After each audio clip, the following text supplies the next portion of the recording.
building study. Yeah, Heath? This is the one thing I thought could be handled in-house as well, just what the capabilities are. I absolutely believe that we could send that to market for some sort of complement, but it feeds into the downtown district at the same time, so. So, no. Remind me on the parks no. and maintenance building study, how much was that? Heath, that was Actually, no. you know, with this one, I support or either way, so actually I'll just abstain because I'm not strongly on either side of that one. Tori? I think it's something we could do internally once, we kind of know more of our direction. I'll say no. Steve? No, absolutely not. There's 3. All right.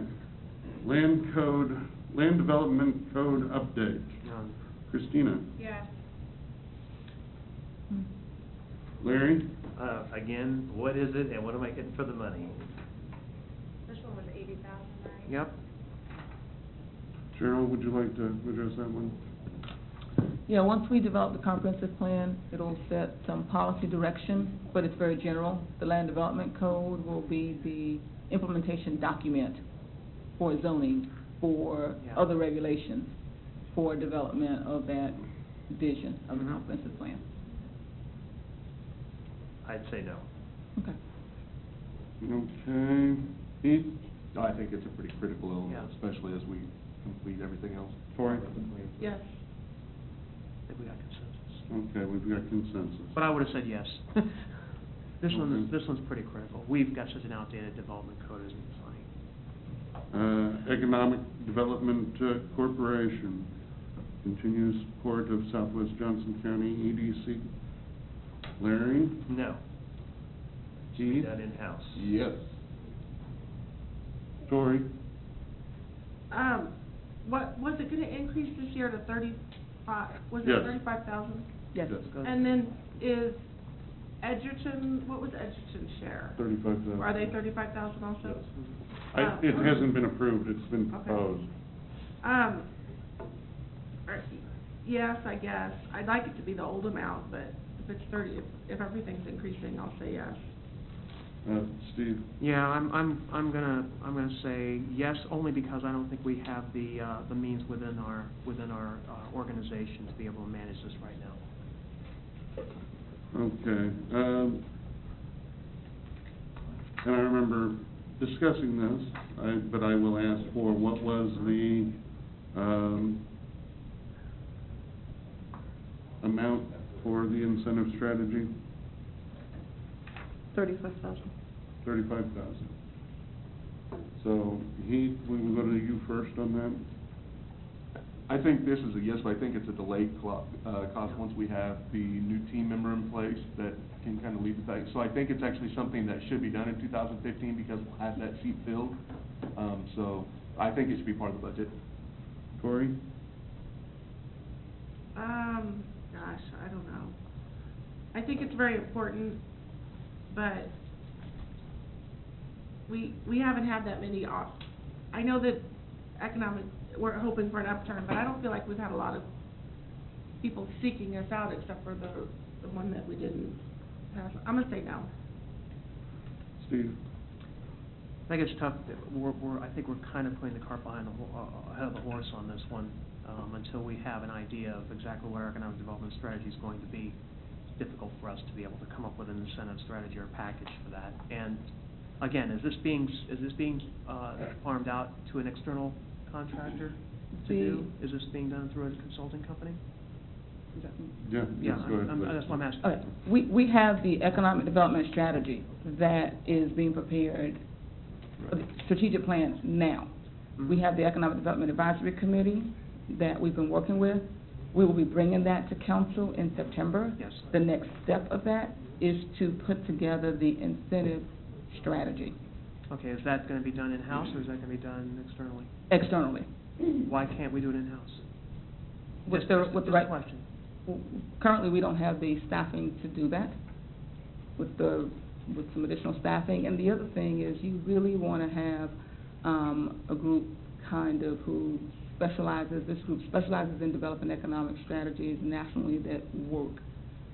We could certainly do some of this, but we cannot do the entire with some additional resources, we can't do the entire What I understood is the benefit to a study like this is it's actually going to give us the tools for promotion strategy and remove some of the cloudiness of when these developers come and say, you know, we have a certain thing in place, but that actually gives us an ability to promote what our economic development opportunities are going to be, so as developers look at that, they can see Gardner, and this is exactly what they can expect within the environment. That's the way I understood it. That is true, and we actually have had people to come to meet with staff and ask, what is our incentive strategy?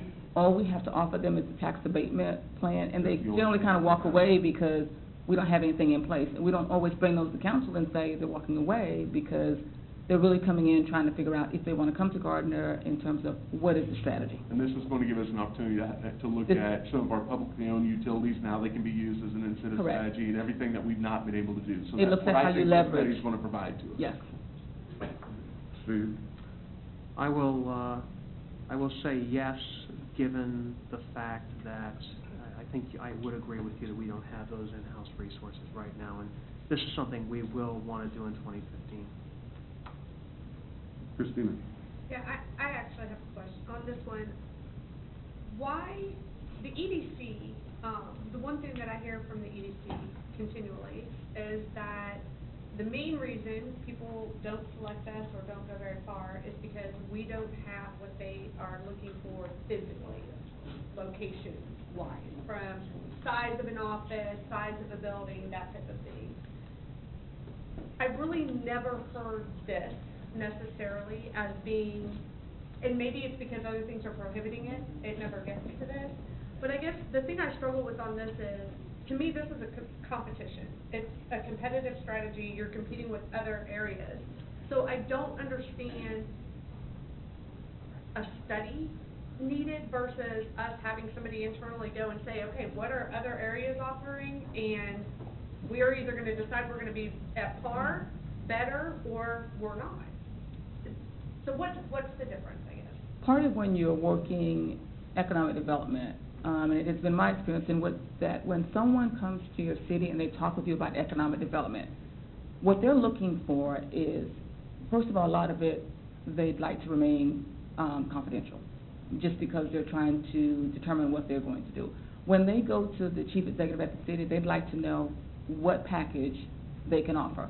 So you want to have, as a chief executive, you want to know what the council will back, because they're not able, and this is a lot of times why you work with an independent economic development council, they're not able to come to a council meeting and try to negotiate from the podium. So you want to know what that menu of items that you can offer is when they come to the chief executive and try to decide whether or not they come into the city.